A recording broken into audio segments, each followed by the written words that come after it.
Aphorism number 259।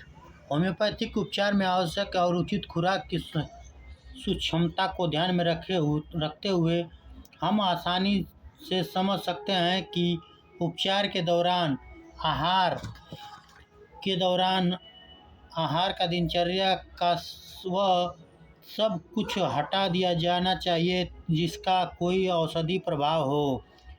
सकता है, ताकि छोटी खुराक किसी बाहरी औषधि उत्तेजक के कारण अभिभूत और बूझ न जाए या बाधित न हो। ऑपरेशन नंबर 260 पाँचवां संस्करण। अंतः इलाज में आने वाली ऐसी बाधाओं की सावधानीपूर्वक जांच पुरानी बीमारियों से प्रभावित रोगियों के मामले में बहुत अधिक आवश्यक है, क्योंकि उनकी बीमारियां आमतौर पर ऐसे हानिकारक प्रभाव और आहार और दिनचर्या में अन्य रोग पैदा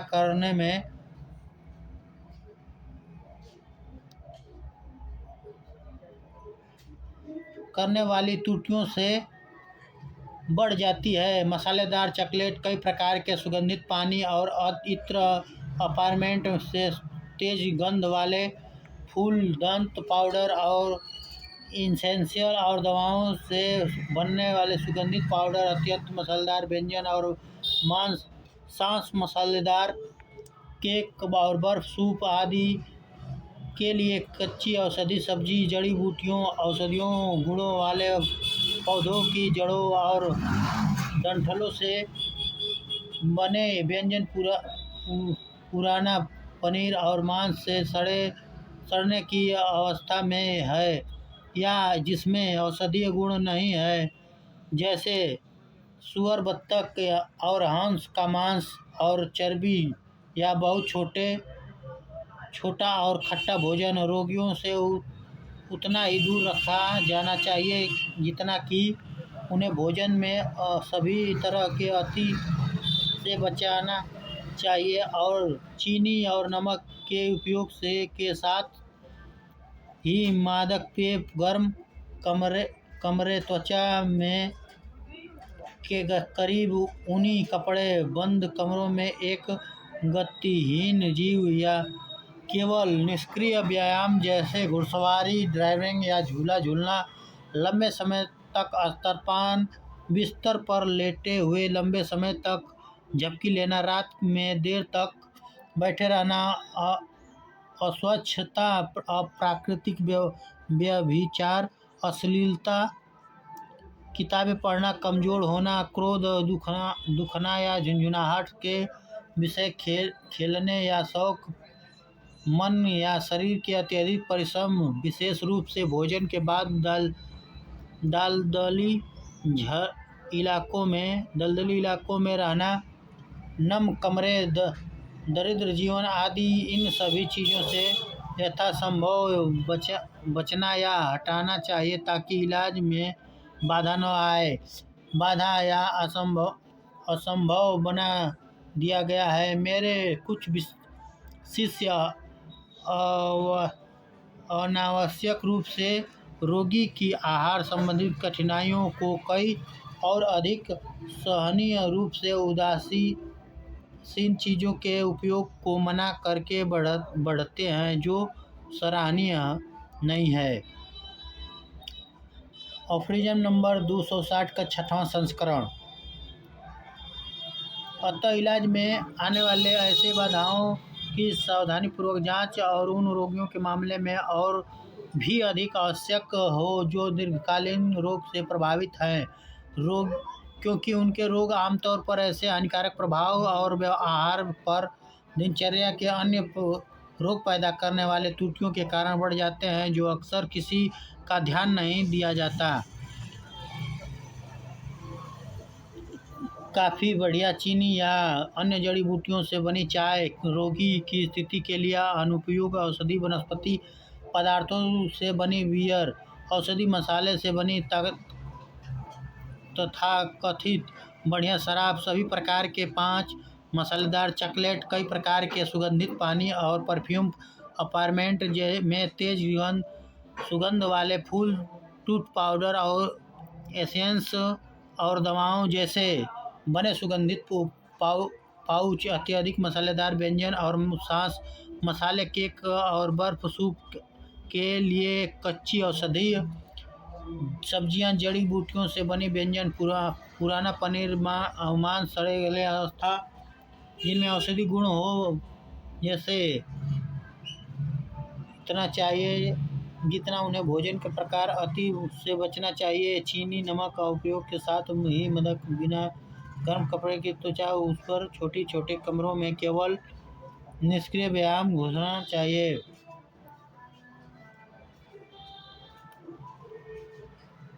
रात में देर तक बैठे रहना, अच्छी प्राकृतिक वैचारिक अश्लीलता, पुस्तक पढ़ना, कमजोरी, पाठ लेना, गर्भधारण को रोकने के लिए असमतोल या अवयवता का दबाव हुआ, संभोग, क्रोध या झुंझुनाहट के विषय खेलने का शौक या मन, शरीर अत्यंत परिश्रम, विशेष रूप से भोजन के बाद दलदली क्षेत्रों में रहना, गर्म कपड़े, इन सभी चीज़ों से ध्यान यथासंभव बचना हटाना चाहिए ताकि इलाज में बाधा न आए। असंभव हो मेरे कुछ विशेषज्ञों ने कई अन्य हानिकारक रूप से उदासीन चीज़ों के उपयोग को मना करके रोगी की आहार संबंधित कठिनाइयों को आवश्यक रूप से बढ़ावा दिया, जो सराहनीय है।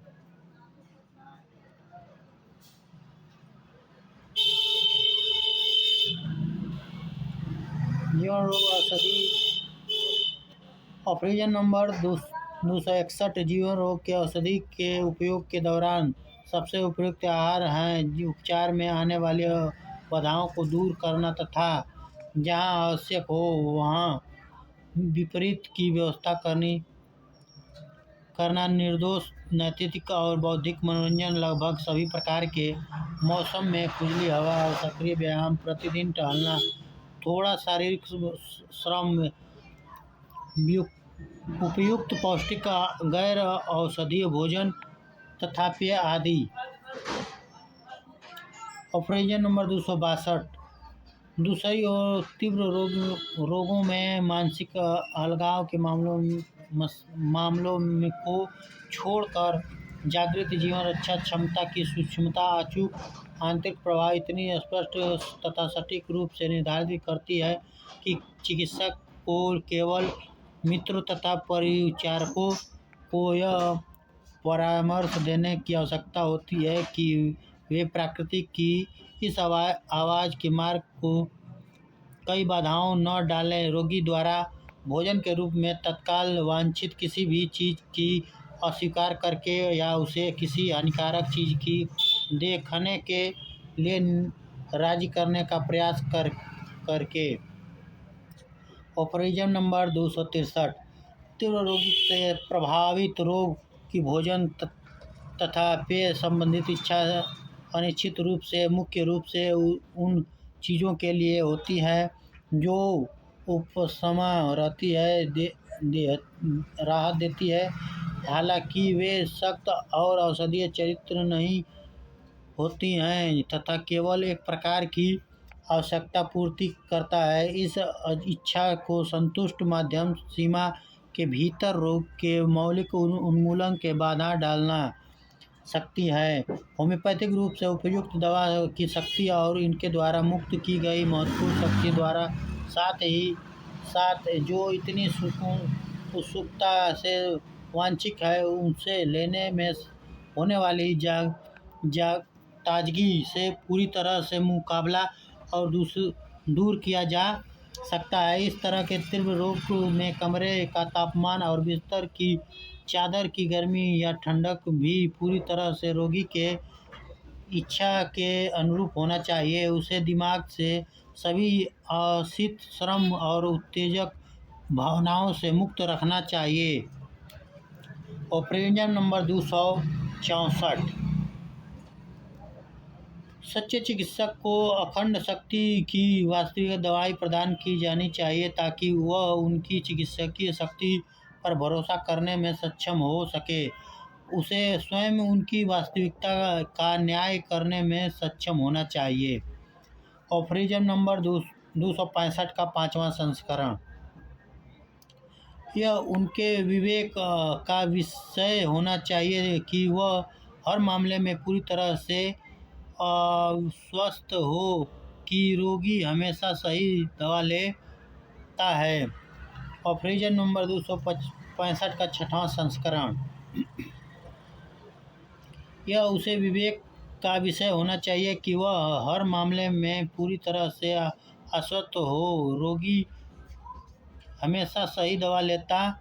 है और इसलिए उसे रोगी को सही ढंग से चुनी गई दवा देनी चाहिए। इसके अलावा खुद से तैयार की गई ऑपरेशन नंबर 266 पशु और वनस्पति साम्राज्य से संबंधित पदार्थ अपनी कच्ची अवस्था में अपने औषधीय गुणों को सबसे अधिक पूरी तरह से रखते हैं। ऑपरेशन नंबर 267 हम देसी पौधों की शक्तियों तथा ऐसे पौधों की शक्तियों को जो ताज़े अवस्था में प्राप्त किए जा सकते हैं पूर्णतः तथा निश्चित रूप से प्राप्त कर सकते हैं। उनके ताज़े रस को दीपक में जलाने लायक शक्ति वाले मदिरा के बराबर भांगों के साथ तुरंत मिलाने से एक बूंद एक ढक्कन वाली बोतल में इस एक दिन और एक रात रखने और रेशेदार तथा एल्युमिनियम युक्त पदार्थों को जमा करने के बाद पारदर्शी ऊपरी तरल पदार्थ को औषधि उपयोग के लिए छानकर अलग कर देना चाहिए। इसमें मिश्रित शराब के द्वारा वनस्पति रस का सारा किण्वन तुरंत रुक जाएगा और भविष्य के लिए असंभव हो जाएगा और वनस्पति रस की पूरी औषधि शक्ति इस प्रकार पूर्ण और अक्षुण्ण हमेशा के लिए बरकरार हो रहेगी क्योंकि तैयारी को अच्छी तरह से बंद बोतल में रखा जाता है और सूरज की रोशनी से दूर रखा जाता है। ऑपरेशन नंबर 268 अन्य विदेशी पौधों छाल बीज और जड़ जो ताज़ा अवस्था में प्राप्त नहीं की जा सकता है। समझदार चिकित्सक कभी भी विश्वास के आधार पर पूर्ण रूप में नहीं लेंगे बल्कि उसका कोई भी उपयोग करने से पहले उनकी कच्ची पूरी अवस्था में उनकी वास्तविकता के बारे में खुद को आश्वस्त करेंगे। ऑपरेशन नंबर 269 का 5वां संस्करण। होम्योपैथिक चिकित्सा प्रणाली अपने उपयोग के लिए अब तक अनसुनी हद तक उत्कृष्ट पदार्थ की आत्मा जैसी औषधि शक्तियों को एक विशेष प्रकार के माध्यम से विकसित करता है जिसे अब तक कभी नहीं आजमाया गया है, जिसके द्वारा वे सभी मर्मज्ञ रूप से प्रभावकारी और उपचारात्मक बन जाते हैं, यह तक कि वे भी जो उत्कृष्ट अवस्था में मानव शरीर पर थोड़ी सी भी औषधि शक्ति का प्रभाव नहीं देते। 269 का 6वां संस्करण। होम्योपैथिक चिकित्सा पद्धति अपने विशेष उपयोग के लिए अब तक अनसुनी हद तक उत्कृष्ट पदार्थ की आंतरिक औषधि शक्ति को एक ऐसी प्रक्रिया के माध्यम से विकसित करता है जो इसकी अपनी विशेषता और जिसे अब तक की आजमाया नहीं गया। इससे वे सभी असीम रूप से और मर्मज्ञ रूप से प्रभावकारी और उपचारात्मक बन जाते हैं, यह तक कि वे भी जो उत्कृष्ट अवस्था में मानव शरीर पर थोड़ी सी भी औषधि शक्ति का कोई सबूत नहीं देते हैं।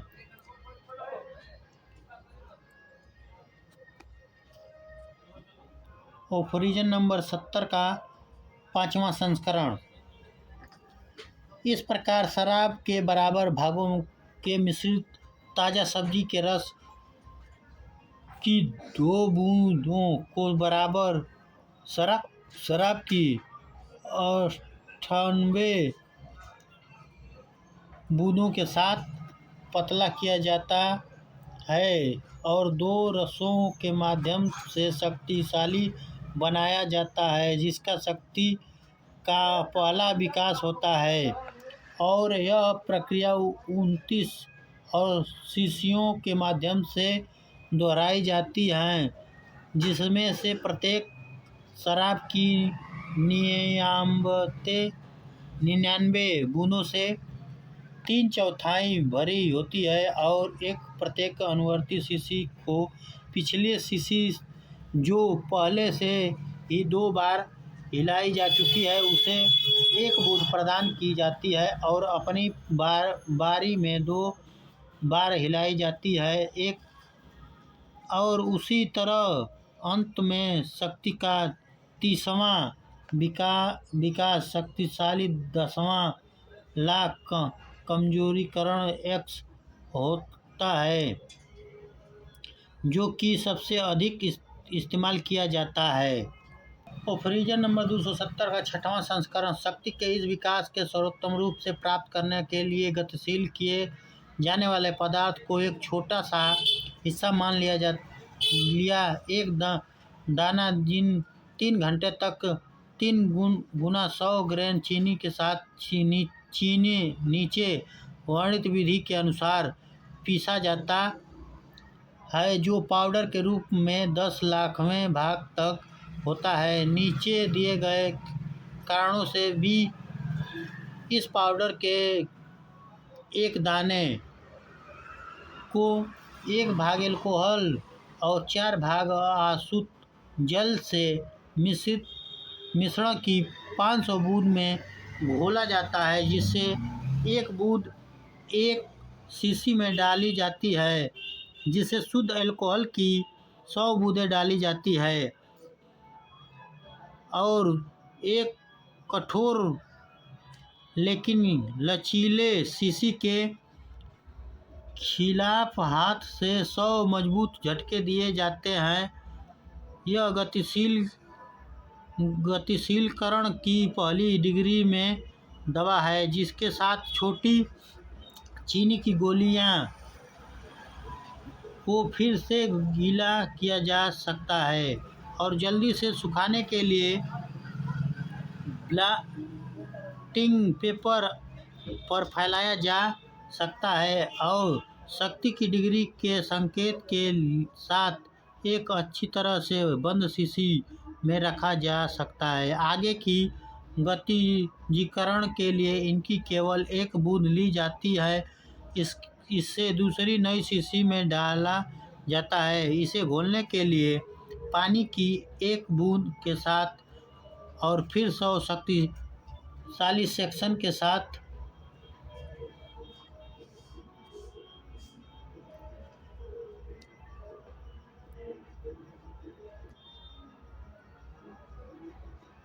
फ्यूजन नंबर 271 का 5वां संस्करण औषधीय उपयोग के लिए अनुकूलित सभी अन्य पदार्थ सल्फर को छोड़कर, जिसे हाल के 20 वर्षों में केवल अधिक तनु X टिंचर के रूप में नियोजित किया गया है। शुद्ध या ऑक्सीकृत और सल्फ्यूरेट धातुओं और अन्य खनिजों पेट्रोलियम फास्फोरस के रूप में, साथ ही पौधों का भाग और रस जो केवल शुष्क अवस्था में प्राप्त किए जा सकते हैं। पशु पदार्थ उदासीन लवण आदि इन लक्षण को पहले 3 घंटे के लिए विचूर्ण द्वारा लाख गुना विचूड़ित क्षीणन तक शक्ति प्रदान की जाती है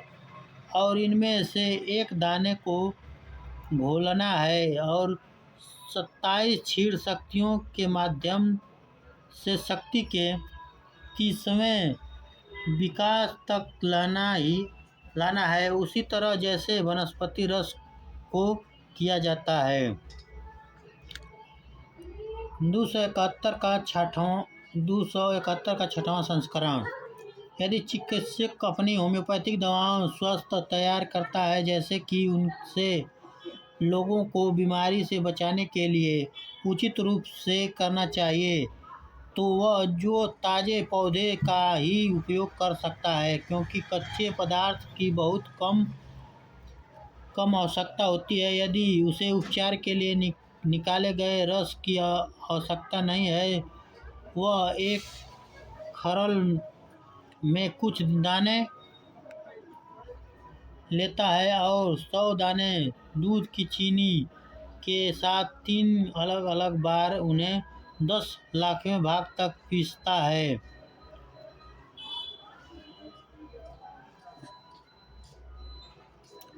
ऑपरेशन नंबर 272 का 5वां संस्करण। किसी भी मामले में एक ही समय में एक से अधिक सरल औषधि पदार्थ का प्रयोग करना आवश्यक नहीं है।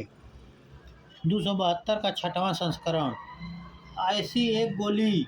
सूखी जीभ पर रखी जाती है जो बीमारी के हाल के किसी मध्यम मामले के लिए सबसे छोटी खुराक में से एक है। यह दवा से बहुत कम तंत्रिकाएं प्रभावित होती हैं। ऐसे ही एक गोली थोड़ी चीनी या दूध के साथ पीसकर अन्य काफ़ी पानी में घोलकर हर बार देने से पहले अच्छी तरह से हिलाने से कई दिन तक इस्तेमाल के लिए कहीं अधिक शक्तिशाली दवा बन जाएगी। हर खुराक चाहे कितनी भी छोटी क्यों न हो, इससे विपरीत कई तंत्रिकाओं को प्रभावित करती है। 273 का 5वां संस्करण।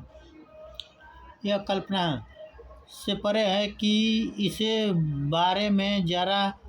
सा भी संदेह कैसे हो सकता है कि किसी बीमारी में एक बार में एक ही जानी मानी दवा देना प्रकृति के साथ अधिक सुसंगत और आर्थिक तर्कसंगत तथा यह काल्पनीय है। इसके बारे में थोड़ा सा भी संदेह कैसे हो सकता है कि किसी रोग में एक ही समय में एक ही सरल औषधि देना प्राकृतिक के अनुरूप और अधिक तर्कसंगत तथा है, या अनेक भिन्न भिन्न कार्यों करने वाली औषधियों का मिश्रण होम्योपैथिक जो उपचार की एकमात्र सच्ची सरल और प्राकृतिक कला है, में रोगी को एक ही समय में दो भिन्न औषधीय पदार्थ देने की कतई अनुमति नहीं है। एक दूसरे के विपरीत दो पदार्थ जो अपरिवर्तनीय अनुपात में रासायनिक बंधुता द्वारा उदासीन नेत्रम और मध्यम लवणों में एकजुट होते हैं, साथ ही पृथ्वी में पाए जाने वाले सल्फरयुक्त धातु और तकनीकी कला द्वारा निरंतर संयोजक अनुपात में सल्फर और क्षारीय लवणों और पृथ्वी उदाहरण के लिए नेट्रम सल्फ और कैलकेरिया सल्फ के साथ साथ एल्कोहल और एसिड के आसवन द्वारा उत्पादित ईथर को फास्फोरस के साथ होम्योपैथिक चिकित्सक द्वारा सरल औषधि पदार्थ माना जा सकता है और रोगियों के लिए उपयोग किया जा सकता है। दूसरी ओर पौधों के तथाकथित एल्कोलाइड के एसिड के माध्यम से प्राप्त किए गए अर्क उनकी तैयारी में बहुत विविधता से संपर्क में आते हैं। उदाहरण के लिए चिनिनम, स्टाइकिनम, मॉर्फिनम, और इसलिए होम्योपैथी चिकित्सक द्वारा इन्हें सरल दवाओं के रूप में स्वीकार नहीं किया जा सकता है हमेशा एक जैसी, खासकर जब उसके पास पौधों में उनकी प्राकृतिक अवस्था में पेरू की छाल, नक्स, भूमिका, अफीम उपचार के लिए आवश्यक सभी गुण होते हैं। इसके अलावा एल्कलाइड पौधों के एकमात्र घटक नहीं हैं। Operation number 274। चूँकि सच्चा चिकित्सक अकेले या बिना संयोजक के दी जाने वाली सरल औषधि में वह सब कुछ पाता है जिससे वह संभवतः इच्छा कर सकता है। कृत्रिम रोग शक्ति जो होम्योपैथिक शक्ति द्वारा प्राकृतिक रोग को पूरी तरह से पराजित, समाप्त और अस्थायी रूप से ठीक करने में सक्षम है। वह इस बुद्धिमान कहावत को ध्यान में रखते हुए कि जब सरल साधन पर्याप्त हो तो जटिल साधनों को प्रयोग करने का प्रयास करना गलत है। कभी भी एक एकल सरल औषधि पदार्थ के अलावा किसी अन्य को उपचार के रूप में देने के बारे में नहीं सोचेगा। इन कारणों से भी, क्योंकि यद्यपि सरल औषधि मनुष्य की स्वस्थ अवस्था पर उनके शुद्ध विशिष्ट प्रभाव के संबंध में पूरी तरह से सिद्ध है, फिर भी यह पूर्वानुमान लगाना असंभव है कि कैसे दो या अधिक औषधि पदार्थ मिश्रित होने पर मानव शरीर पर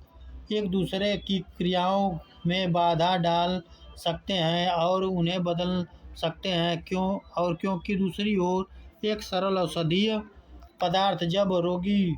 रोगों में उपयोग किया जाता है जिनके लक्षणों की समग्रता और मान लीजिए कि सबसे खराब स्थिति यह हो कि इसे लक्षणों की समानता के अनुसार नहीं चुना गया था और इसलिए यह कोई लाभ नहीं पहुंचाता, तब भी यह इतना उपयोगी है कि इससे चिकित्सीय एजेंटों के बारे में हमारे ज्ञान को बढ़ावा दिया, क्योंकि ऐसे मामलों में इसके द्वारा उत्पन्न नए लक्षणों से वे लक्षण जो इस औषधि पदार्थ ने स्वस्थ मानव शरीर पर प्रयोग में पहले ही दिखाए थे की पुष्टि हो जाती है। एक ऐसी लाभ जो सभी मिश्रित उपचारों के प्रयोग से खो जाता है। Operation number 275। किसी भी बीमारी के लिए एक दवा की उपयुक्त केवल उसके सटीक होम्योपैथिक चयन पर निर्भर नहीं करता। यदि हम किसी औषधि की अत्यधिक मात्रा दे दें जो हमारे समान उपस्थिति रूढ़ अवस्था के लिए पूरी तरह से होम्योपैथिक रूप से चुनी गई हो, तो वह अपनी प्राकृतिक और अंतर्निहित लाभकारी गुण के बावजूद अपनी मात्रा के कारण हानिकारक सिद्ध होगी तथा अपनी क्रिया की होम्योपैथिक समानता के कारण उस प्राण शक्ति पर अनावश्यक रूप से अत्यधिक प्रभाव डालेगी जिस पर वह आक्रमण करती है तथा शक्तिशाली प्राण शक्ति के माध्यम से जीव के उन भागों पर जो सबसे अधिक संवेदनशील है तथा जो पहले से ही प्राकृतिक रोग से सबसे अधिक प्रभावी है।